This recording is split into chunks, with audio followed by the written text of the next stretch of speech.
हे everyone, अस्सलाम वालेकुम। Welcome back to Isles Corner. उम्मीद करती हूँ आप सब खैरियत से होंगे and you're already improving in your English. और अगर आपने ये वीडियो चूज़ की है तो यकीनन आपको कुछ कन्फ्यूजन रह गई होगी पास्ट टेंस के बारे में जानने के लिए, या आप सीखना चाहते हैं कि पास्ट टेंस कैसे बनाने हैं। तो आज हम डिस्कस करेंगे कि पॉजिटिव, नेगेटिव और सवालिया जुमला कैसे बनाते हैं अगर आपने पास्ट के बारे में यानी गुज़रे हुए ज़माने के बारे में बात करनी है। तो वीडियो को लंबा किए बगैर हम शुरू करते हैं, अपने पॉइंट पे आते हैं। सो कीप वॉचिंग आइल्स कॉर्नर। सबसे पहले बात करते हैं कि पॉजिटिव सेंटेंस कैसे बनाया जाए पास्ट के लिए।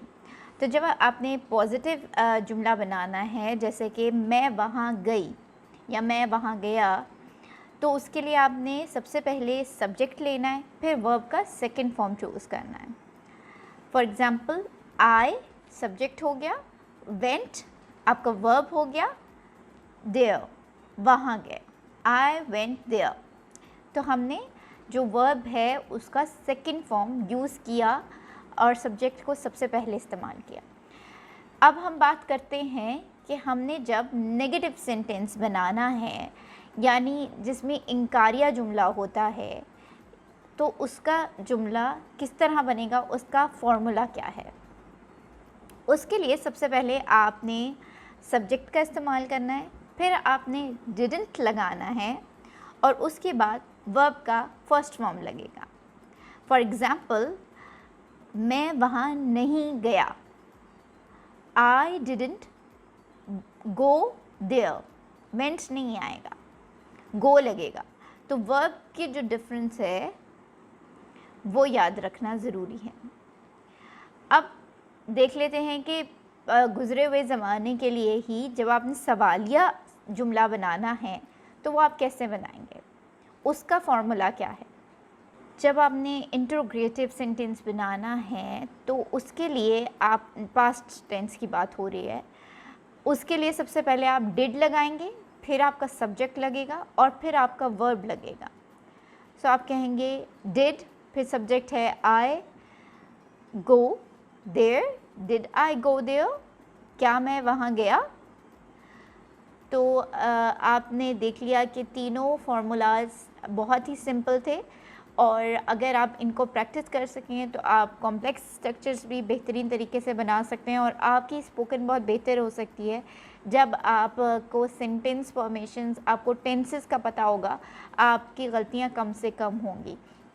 उम्मीद करती हूँ आइल्स कॉर्नर पे जितनी भी इंग्लिश की, स्पोकन इंग्लिश की या जर्नल इंग्लिश की, ग्रामेटिकल एरर्स की हमने कुछ वीडियोस बनाई हैं आपको हेल्प करने के लिए, तो वो मौजूद हैं और आपको ज़रूर उनसे बहुत सारी मदद मिल सकती है। और अगर आप पर्सनली अपनी जर्नल डेली लाइफ में कुछ भी इंग्लिश इस्तेमाल कर रहे हैं और आपको लग रहा है कि उसको इम्प्रूवमेंट की ज़रूरत है, तो आप ज़रूर हमसे सवाल कर सकते हैं, कमेंट में हमसे ज़रूर रब्ता करिएगा। आपको कोई पर्सनल क्वेरी है आप ज़रूर हमें बताइएगा, या किसी भी स्पेसिफ़िक चीज़ के बारे में कन्फ्यूजन है उसको आपने रिमूव करना है तो उसके लिए भी हमसे आप पूछ सकते हैं। मैं स्पेसिफ़िकली आपके लिए वो वीडियो ज़रूर बनाऊंगी और हम ऑनलाइन अपनी क्या कहते हैं आपको असिस्टेंस भी देते हैं।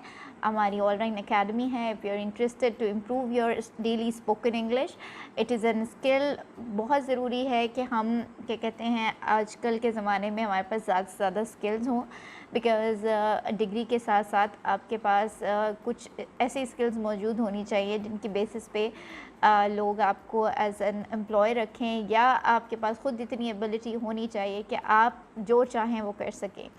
तो इंग्लिश लैंग्वेज एक बहुत बेहतरीन स्किल है, आजकल के ज़माने में बहुत ज़रूरी है। If you really interested to improve your English, you can contact us and join our online academy which is very feasible for you. आपको आपके अकॉर्डिंगली बहुत ही फिजिबल टाइमिंग्स स्लॉट दिए जाएंगे और आप डेली बेसिस पे, क्योंकि देखिए एक सिंपल बात है, जब तक आप किसी लैंग्वेज का इस्तेमाल नहीं करेंगे आप उसमें एक्सेल नहीं कर सकते, आप उसको नहीं सीख सकते।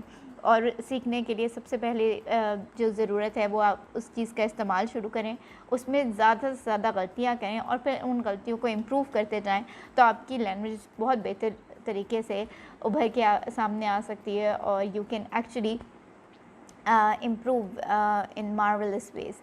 So till we meet again in another video, take care, keep learning. Allah Hafiz.